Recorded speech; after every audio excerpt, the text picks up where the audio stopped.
Everybody, welcome back live at Drew's House Joppa Afternoon Drive. Hope we're all doing well out there, enjoying your summer here as it continues to fly by, which annoys me very much. It's too quick around here, but try to soak up every moment. We got a fun show today. It is a music show in kind of a different way. We haven't had too many authors on this show before, but this new book, Living Just to Find Emotion, that might sound familiar. Journey and the Story of American Rock. David Hamilton Golland joins us from New Jersey. Lead foot today, you said. You got here kind of quickly, no traffic. Yeah, it was a pretty smooth ride, thanks. And it's great to be here, Drew, and hello, Boston. Yeah, hello, Boston. Hello. You ever been to Newburyport specifically? I don't know that I've been to Newburyport. Okay. It was a cute little town driving through. Sure. Yeah. You have to go take a walk through, or maybe you want to beat the traffic heading back. I don't know. But anyway, so the Journey book here. I mean, one of the biggest bands of all time, I think, is safe to say. And of course, hits that still are played at bars, still played on the radio today. Not just one either, several. Where does the Journey start for you? Wow. For me personally, it started in a decrepit old resort in the Borscht Belt, and it was called Deer Park Farms near Otisville, and Otisville is probably best known for a prison at this point. Yeah. But I was about 11 years old or so, and it was the summer of '82, and I was shooting pool like any 11-year-old should be doing in the basement there in the game room. Someone dropped a quarter in the jukebox, and Don't Stop Believin' came on, and I've been a huge Journey fan ever since. Yeah, I mean, I guess we could almost work backwards a little bit. What is it about that song that just stands the test of time? It's the end of Sopranos. It's the I still go out to the bar. I mean, I think half the nights I go out, a musician or whether it's a DJ, whatever, they'll end the night with that. What is it about that song? Well, we should definitely come back to the Sopranos. Okay. Especially since I'm from Jersey now. Yes, you should. The fact is, it's a song about us. Yeah. It's a song about us, and the writers of that song, Steve Perry, Jonathan Cain, Neil Schon, they had been tinkering around with different things in different bands over the years leading up to that moment. Jonathan Cain had just joined the band. He had been with the Babies, and it's kind of a combination of their own background. Steve Perry brings a little Motown in, Neil Schon brings in the blues, and he brings in his Santana experience, and then Jonathan Cain kind of brings that Midwestern Americana to it, and just a small town girl living in a lonely world, right? Just a city boy born and raised in, well, South Detroit doesn't actually exist, but it could be anywhere USA, right? Yeah. No, it's interesting. And I mean, you talk about those players, right? And I guess maybe what makes Journey such a sexy story to tell is because it wasn't all smooth. There are relationships, there are personalities, there are egos. Check with Journey, right? Oh, absolutely. I mean, they've been suing each other since 1980. When Ultimate Classic Rock finds it newsworthy that they're at peace temporarily, that's kind of a big deal. Sure. So how, I guess we are just going to work backwards on this. So the band, Steve Perry leaves this band, this unbelievable rock and roll voice. What is Journey without Steve Perry? It turns out they have quite a career still in them, but it's not Steve Perry. What leads to that? I've heard a million different stories. I've heard that it was Steve Perry's voice he was losing. It doesn't necessarily seem to be true, although maybe there was some stuff. But there was definitely band infighting. What is the truth on this? So Steve Perry left the band twice. The first time he left, he kind of just said, I'm stepping away. They didn't officially break up. This was on February 1st, 1987. The last live show that Steve Perry ever performed in with the band.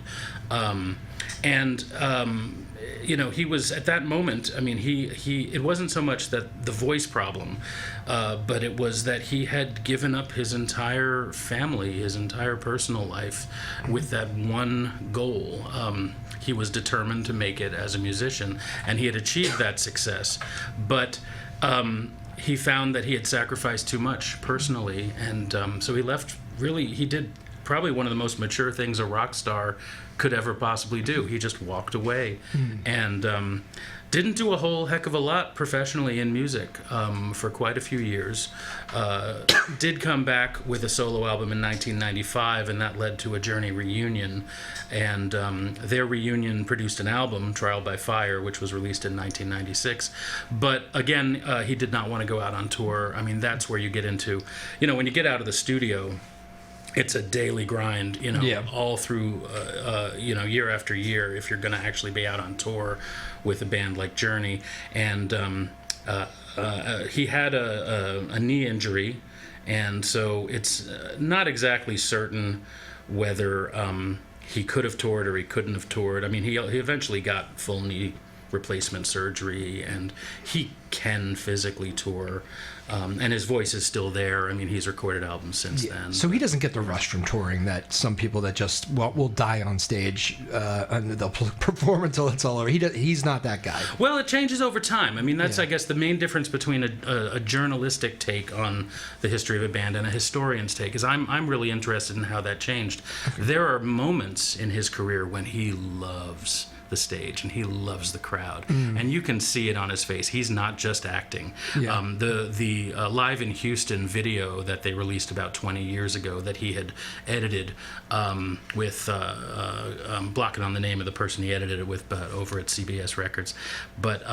it really comes through there, the connection with the audience. And even in 95 or 94 when he's doing his solo tour, there are some moments when it's truly a genuine appreciation for his accomplishments.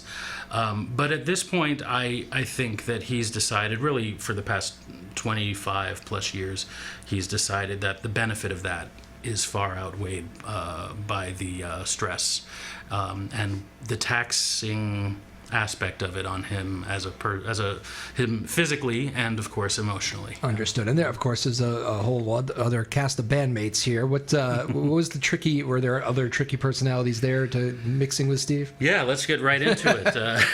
Gosh. So Neil Schon, the last original member who's still with the band. Yep. Neil Schon is the lead guitarist. He's a teenage wunderkind guitar virtuoso, really. The very little can be said badly, about his talent. I mean, he's just an incredible guitar talent, and songwriting talent too. Let's not forget that. But he's been kind of rich and famous, or pseudo-rich and famous. The money comes and goes. In his case, it goes a lot faster sometimes. But since the age of 15. Sure. And part of my thesis in the book is that when it comes to Neil Schon, that means he hasn't really developed into a mature adult the way that you would expect someone who wasn't suddenly thrust into superstardom. I mean, think about what a 15-year-old boy wants more than anything.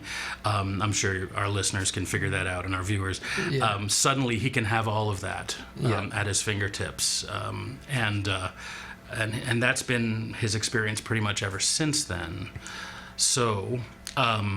the most recent fights that he's had with Jonathan Cain, for instance, they kind of have to do with sort of babyish behavior on the road, but a lot of it also is, like I mentioned, he's pseudo-rich, right? The money comes and goes. Part of it is because he's on wife number 7, and that's a lot of alimony, and that's a lot of child support to pay off. So, well, as a diehard, that is a harsh criticism as far as somebody not growing into an adult. Yeah. As a diehard Journey fan, I'm sure. I don't know if has he given you any feedback. You get, I'm sure somebody like that reads those things and is curious about everything with Journey on the name. And have you heard from him? I have. He's blocked me on Twitter. And then he unblocked me, and then he blocked me again. And when I talk to journalists about being blocked by Neil Schon, they'll often say, "Welcome to the club," because apparently this is his MO. Okay. Yeah, he's aware of me, and we've argued publicly on Twitter because he has different takes on history, and in some cases recent history. He when the Journey Corporation, Nightmare Incorporated, had a meeting, and it's been a bit of a nightmare over the years with that corporation, but they had a meeting in February of 2020, just before the pandemic kind of blew up, where they replaced him as an officer of the corporation, although he still had his shares and he still had a vote. And he later claimed to have been there, but the record shows, and that's what I read, the legal document shows that he was not in the room. And he and I kind of went back and forth on that because he wanted his fans, and I'm a fan of his music, I'm not a fan of him as an individual. He wanted his fans to see things in a certain way, but I'm a historian, and I'm going to show the evidence as I find it.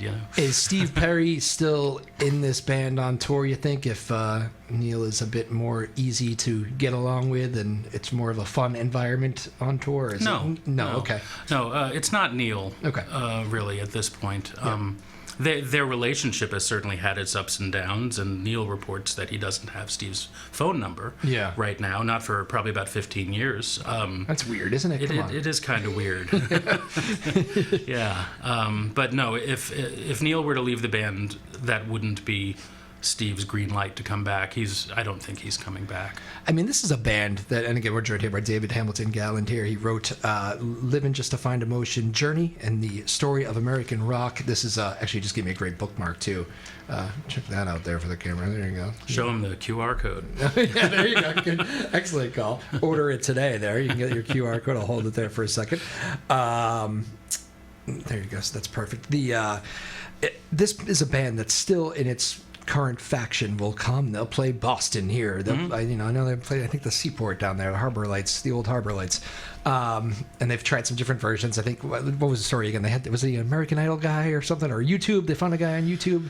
Well, Randy Jackson was a judge on American Idol. That's right, yeah. He's been in Journey twice, once in the 1980s and then once about 4 years ago. Yeah. But never as lead singer. Wasn't there one of the singers, though, wasn't he like a YouTube find or something? Yes. Okay, that's what I was thinking. The current lead singer, Arnel Pineda. Okay, so I'm wondering, what is like the Journey diehard fan? What do they how do they view this band without Steve Perry in its original form? Is it I guess that's the question. Is it it's maybe loaded. I don't know. You might as well ask, who someone is voting for in the presidential election. It's pretty bipolar. Yeah. Since Steve Perry left, there are those who could not accept that there could possibly be a Journey without Steve Perry. I myself, I try to run, and sorry, let me give you the other side before I tell you that I'm a moderate. And the other side is, well, he left, screw him, I'm a Neil Schon fan, and I'll follow this band no matter what. Okay. And often people then just go so far into it that they actually start idolizing whoever the lead singer is at any given moment, which is sort of interesting because they haven't had any hits with anyone except Steve Perry. Yeah. But the middle position for me was that I never stopped being a Steve Perry fan, but I reconciled myself with reality, and I was able to go see them live and enjoy kind of the nostalgia of the band. Yeah. Yeah. I mean, it's a different thing, right? It will never be the Steve Perry Journey, but it's a different experience. I guess that's probably safe to say without offending too many. There's so much to that. I mean, it's not just, we mentioned Don't Stop Believin', of course, and we can talk a little bit about The Sopranos, but I do want to, their catalog it's a lot, think about the hits. I'm just top of my head, like Lights, Faithfully, some of these ballads. And there was kind of, I don't know, is it safe to call that, was that like the arena rock sort of, maybe that's an unfair box, but it's always tough to put music in boxes, but coming out of like the 70s and, whatever that was, Boston was big around here. How do you view that kind of era of music? Yeah, I just think of it as classic rock. Yeah. And part of what I write about in the book, where I get a little bit scholarly, and you could miss it if you kind of squint. You could just stick with the Journey story. But the scholarly part of it talks about how rock and roll in the 1950s integrated popular music, meaning racially integrated popular music, for really the first time in American history. And then after Woodstock, it starts to split apart again. I call this the desegregation of popular music. Rock and roll becomes rock, which is basically coded for for white people, and soul music, which is basically coded for black people. And that's not to say that there aren't black fans of rock and white fans of soul, and that there aren't white musicians who perform soul and black musicians who perform rock. I mean, think of Prince, for instance, a great example of a rock musician who's African American. But by and large, this resegregation takes place at this time. So classic rock is the way I think most people refer to that era, rather than calling it rock and roll, because rock and roll is really kind of an earlier thing. Not that there aren't rock and roll artists at the time, but the artists that kind of have their heyday in the late 70s, early 80s, we would call them classic rock, I think. Okay, gotcha. Yes, I mean they're a rock band in the 80s. I mean, and they were one of the biggest. I mean, they were playing all sorts of stadiums, and like the hits that they rolled out. I mean, I can't think of a band really.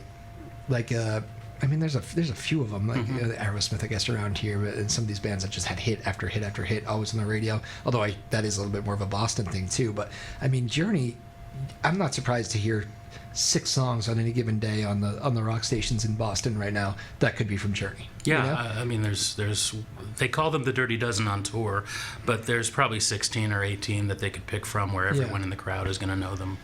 I mean, it makes for obviously for live shows, but I mean, it's a spectacular piece of work to put all those great songs together. I just wonder, it must be hard. I always think about this when bands like break up, can't figure it out, walk away. Like, you had something really special there for that amount of time.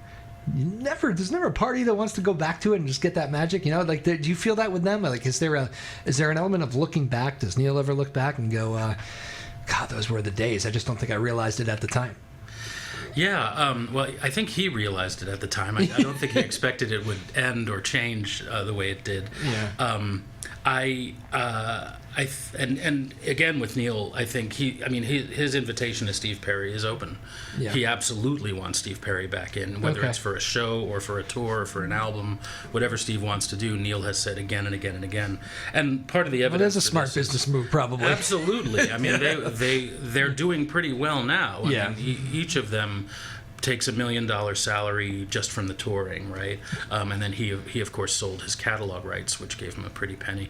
But part of the evidence for that he'll take him back even for a show was a little over a year ago. They were down in Austin, and Greg Raleigh, the original keyboard player and lead singer for the band, he came out and performed with them just one night. It didn't change anything, but it was just a wonderful evening of both Journey and Santana hits, which was really cool. Yeah. That is cool.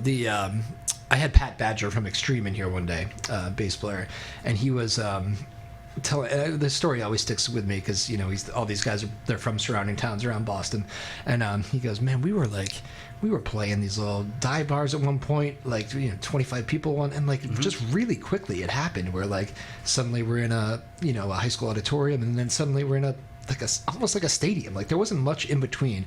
It just happened quickly, and then next thing you know, we're playing the guys from Queen loved us, and we're playing the Freddie Mercury tribute show in front of Wembley. And at one point I look out at Wembley and I just go, well, when did this happen? Like, it was just so fast. And he looks back on it and says just like it hit us eventually that it had happened, but I missed it almost in real time.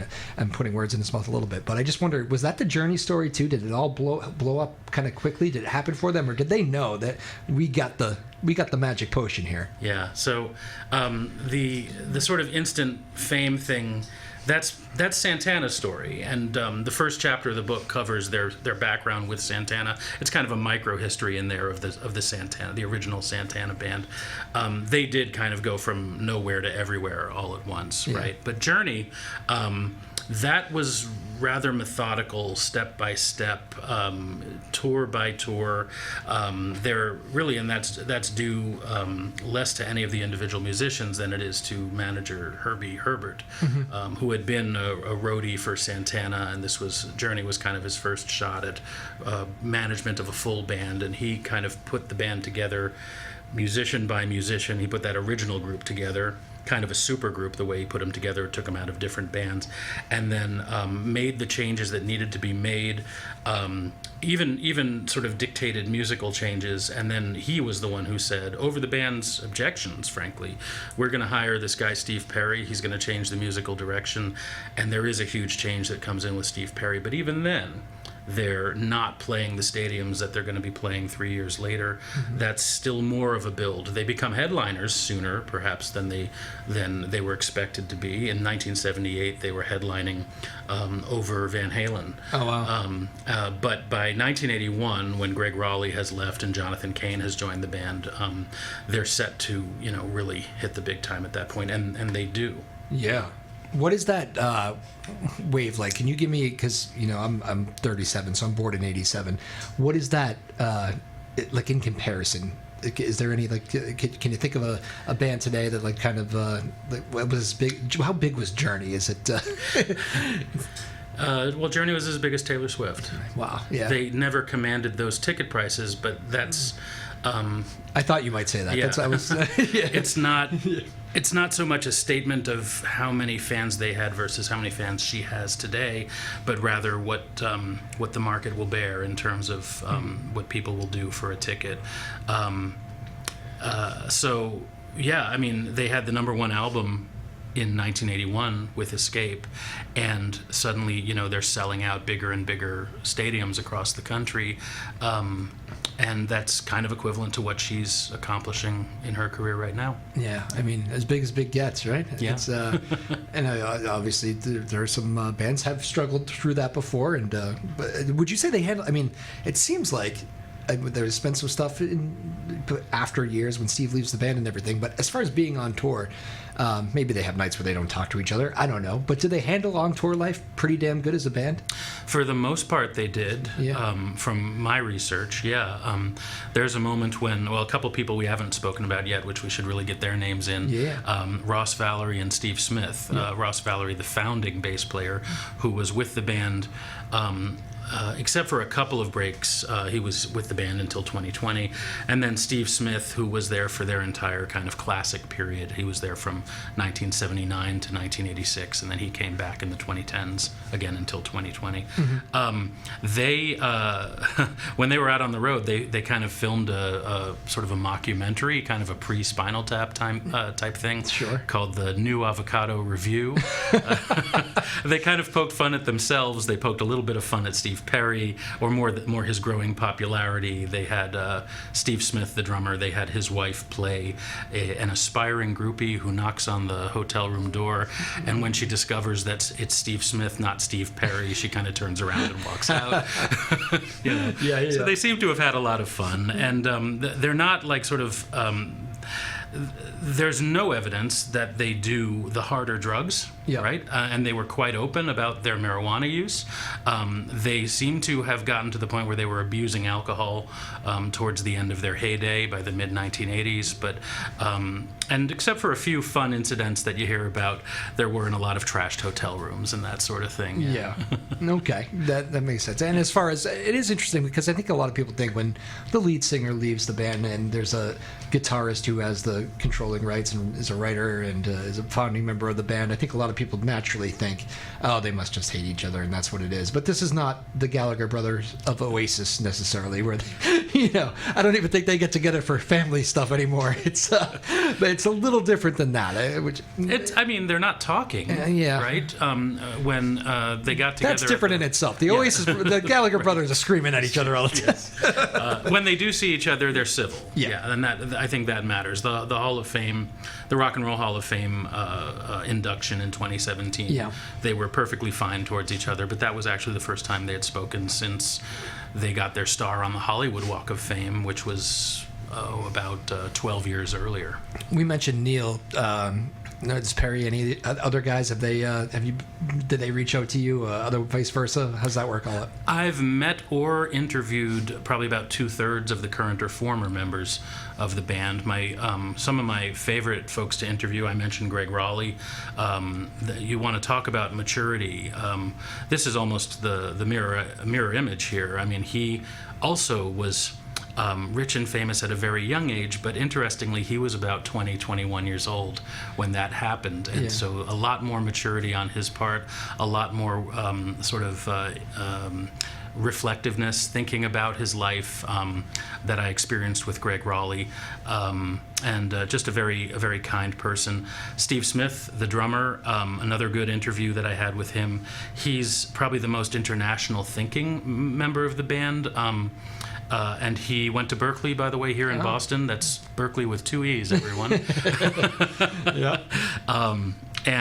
So he was a jazz drummer, and sort of he's had a very eclectic career since he left Journey, and now he's on the board of a music school in New York City.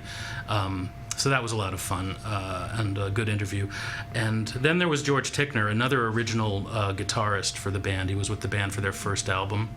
That was another good interview because he gave me some of the skinny on some of those early moments as they were coming together. Mm-hmm. And he sadly died last summer, so I co-dedicated the book in his memory. Oh, that's very sweet. It's intense work doing this because it's, I've talked to you about, you've been blocked on X a few times already, and Twitter when it was Twitter, and these things aren't, I know they're fun. It's a passion of yours, and that's what, what better thing than to dive into a story like this. But how do you deal with that kind of, it's not criticism, but those kind of shots across the bow of like, you got it wrong, and you have this guy who's a epic guitar player in a band that you've loved since you were a kid, and then this guy suddenly is pissed off at you. It's kind of a weird part of life, isn't it? It is. I developed a bit of a thick skin for it. I've been doing Journey work in one form or another for about 25 years. Before I became a professional historian and an academic and now a dean, I ran, and I guess I still technically do, although I don't do much of it, a tribute website, kind of a journalistic website on the band and on all of the affiliated acts of the band, Bad English, Santana, The Storm, the solo acts and whatnot. And there was a moment when band management just sort of started accusing me of things like falsifying, what are those things, like lanyards with ID cards, the press passes, right? To get in places? To get in places, yeah. Damn. And I never actually did that, but I had received press passes. Like I would just ask, like I'd say, I've got this website, can I have a press pass? And they'd say yeah. And when those sort of things happen, and you kind of feel like as a fan you've been doing nothing but promote them, and then it's sort of like your heart just falls into your stomach, like that horrible moment, like you're heartbroken in a way. And but that happened 20 years ago. So when he blocked me on Twitter, it was kind of like, oh, okay, well, I guess I could just create a second Twitter account so I could still see what he's saying. It was like, and now it gives me sort of bragging rights. Like, Neil Sean blocked me on Twitter. It mattered that much to him. There's a whole club for it, as you said. Living Just to Find Emotion, Journey and the Story of American Rock. We're joined here by David Hamilton Golland. And make sure you go pick up the book. I'll give the QR code again there for you. On this nice little bookmark here. Got a whole stack of them. And if I could say something about that website, journeyhistorybook.com, that the QR code will take you to. It's not just a place to buy the book, although it has links to the hardcover, it has links to the audiobook as well. But it's also got all of the footnotes for those of you who are interested in the scholarship. You can find them there. Spotify playlists that you can listen to as you read each chapter. I've curated a bunch of those. All of the book reviews, and it'll have a link to this interview that we're doing as soon as you send it to me. How lovely. Golland leaves no stone unturned. His passion and precision makes this a pleasure. How about that review from Publishers Weekly? Yeah, that was a starred review. I was very proud of that. Yeah. That is that's a good one. I like that very much. We circle back here a little bit. We mentioned we'll go back to it. So, you're a New Jersey guy. Sopranos, New Jersey. I remember thinking, what Springsteen song are they going to end with? What are they going to? Stevie Van Zant's on the show. You're right. It's going to be Bruce, maybe Bon Jovi, but probably a Springsteen too. No. The final scene ends with "Don't Stop Believin'," and of course we all if you haven't seen it by now, it's spoiler alerts, and so we can say it now. What do you make when it? Did you know it was coming? Do you remember being in that moment? Do you remember hearing about it? Were you a Sopranos fan and being a New Jersey guy? I wasn't living in New Jersey at the time, and I wasn't yet a Sopranos fan. I later watched the show, but I did know about it when it happened because I was a Journey fan, and I was running that website. And I never actually gave that website to our listeners. That's Go for it. The Journey Zone, journey-zone.com, and it's still up there. It's just a few months behind. Been busy doing this and my day job. But I was just talking about the Sopranos episode and how that all came about and sort of what it means. Saturday night I was in Asbury Park, the home of Bruce Springsteen and the E Street Band, right? Talking about the book. So Steve Perry, he held out permission because he wanted to know how the show was going to end. Oh, no kidding. Yeah, he did not want it to be, as he put it, like a St. Valentine's Day massacre type of thing to the sound of Journey, right? Oh. So he's very sort of... he's kind of like a parent, like a stage parent of his music. Sure, right? yeah. He had to kind of argue with producer David Chase back and forth because the actors were contractually prohibited from spilling the beans about what was going to happen in that final scene, but Steve Perry wasn't. And eventually David Chase relented. He told Steve Perry what the ending was, and Perry gave his permission because if you look at this ending, I mean, there is no bloodbath. Right? There's allusions to different things, but it was. But Steve Perry loved the ending, gave his permission 3 days before airtime. Wow. So if you look at that scene and you look at the moment when Tony is thumbing through the jukebox selections, there's 2 or 3 that the camera picks up. And that's because David Chase wanted to keep his options open in case Steve Perry didn't give permission. I was going to say, did he have a backup plan? And the answer is yes. Oh, my goodness. Can you imagine? I mean, I guess I understand why he wants to be protective of his music, but you can't imagine that show with any other finish now. Yeah. It's epic. It's part of the cultural zeitgeist at this point, yeah. Unbelievable. I did not know that story, which is, that's fascinating. Can you imagine if he said no? We wouldn't be talking about it now. Right? It probably does happen to them a lot, though, right? Because, I mean, it's such a big song. I'm sure he's ran into things, and it's part of his demeanor to just, I have to deal with this question a lot. Yes, or his lawyers do. Sure. But that's a big one. Wow. So, Chase, I wonder what David Chase is. Has he spoken on that? I've read interviews with him where, and he's described the story. Steve Perry himself has told the story. Yeah. Yeah. It's funny, we do, you were mentioning, going to a lot of these shows with press passes and stuff, and I've kind of done the music journalisting for the station in Boston, and I've kind of become the de facto music guy in these festivals you go to and the shows there. You see so much stuff that I think people that don't go to these shows all the time, like some stuff you never believed, like some of the lack of glamour, maybe, for one thing that jumps out to me. I was talking with a couple of the guys from Boston. They were reminiscing about Brad Delp the other day, and they were like, Brad was one of those guys that we would be getting ready for a show. We're the headlining act. There's some pretty big act that's playing before us. But then I look down and there's Brad Delp helping the guys mop the floor and helping the guys, move some stools. And he was just that kind of guy, And it's like you hear these stories and it's like they're just mostly regular people that have just hit that upper echelon of music. And the stuff that you hear, it's just great. It's for you must find it the same way when you're writing these stories and going to shows. It's just when you dig a little bit and you poke around and you find yourself in these moments, it's a fascinating life to live, isn't it? Yeah. I mean, Jonathan Cain calls it, one big circus. Yeah. Right. And he has that line from Faithfully, which is one of the songs that he wrote all by himself. No co-credit on that one. Circus life under the big top world. We all need the clowns to make us smile. And they really are in one big circus. It's intense. It'll burn you out. I mean, the lead singer that they had after Steve Perry blew his voice out. He's recovered. He's Brooklyn-born Steve Augeri, and he has come back, and he's on tour now. And yet he could not sing by 2006 when in his final months with the band, and he was when he was exposed for lip syncing, they stopped letting him have the backing vocal in the speakers, and he was just croaking his way through these songs. Yeah. I mean, you think of Steve Perry. It's one of the most magical voices in rock and roll. You know, I mean, you don't even have to be a fan of Journey. You might not like their music, but you cannot listen to Steve Journey sing and not go, well, damn. Yeah. You know, it's just that's kind of, you know, you can't argue that. Bon Jovi called him the voice. Yeah. Previously, people had called him the golden tenor.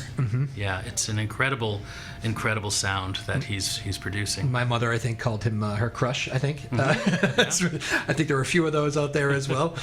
David Hamilton Golland, this has been a pleasure talking with you. Again, Living Just to Find Emotion is the book, Journey and the Story of American Rock. Go pick it up. We'll give you that QR code one more time. There you go. These things are great these days, aren't they? You can just put the phone on the thing and you can take you wherever you want to go. Oh, yeah. Makes life easy. Final thought here. Before you head on back to New Jersey out of our lovely Newburyport studios, Journey in the next decade. Yeah, Journey in the next decade is going to see Steve Perry come back. You heard it here, folks. He's coming back as an avatar. In the next decade, most members of the band will no longer physically go out on stage. They're going to be like ABBA. Okay. They're going to have an entire... the London Symphony Orchestra is going to be on stage performing Journey music, and they're going to have five holograms. Sorry, ABBA's 4, Journey's 5. Maybe they'll trot out all 7 of the main members of Journey, who have been with them all over through the years, and that's, I think, something we can look forward to, is seeing Steve Perry on stage in some form again. Is that the world we're going towards now? Is that AI is coming for us? Oh my! David, where can people find your work? Anything else? Any websites, social media you want to direct people to? Well, I just want to say I want to give a shout out to Monmouth University in New Jersey, my day job, as it were, and the wonderful faculty, staff, and administration of Monmouth in West Long Branch, New Jersey. And my personal website, of course, is davidgolland.com. But again, go and see the website for the book, journeyhistorybook.com. And it's been a real pleasure, Drew. Thank you so much. Absolutely, man. Thank you so much for coming to Newburyport here. I hope you have a safe travel back, and I hope you like the city and our studio. You know, it sounds good in here, doesn't it? Yes, it does. Good acoustics, I always say. David Golland, thank you so much. Again, Living Just to Find Emotion, Journey and the Story of American Rock. Go pick it up. I hope you'll like some of those stories, because they were fun to talk about on the radio. Maeve Power, producing the show. Thank you. Sarah Hayden, the boss. Ryan Rothberg, our small but mighty crew here in Newburyport. We love you. You do all the hard work as I talk to interesting people all day. I appreciate that very much. And I hope you're all enjoying your summer out there, folks. All right? Good summer reading, actually. My dad stole this book. I got a book in the mail. He called me the other day. He goes, by the way, when you come up to Maine, I got the Journey book. I said, let me go out to my car and get you another signed copy. I'm good. Thank you, sir. I appreciate that. I hope Dad, I hope you're enjoying the book. Big Journey fan. We'll see you next time, everybody, live at Drew's house. Peace.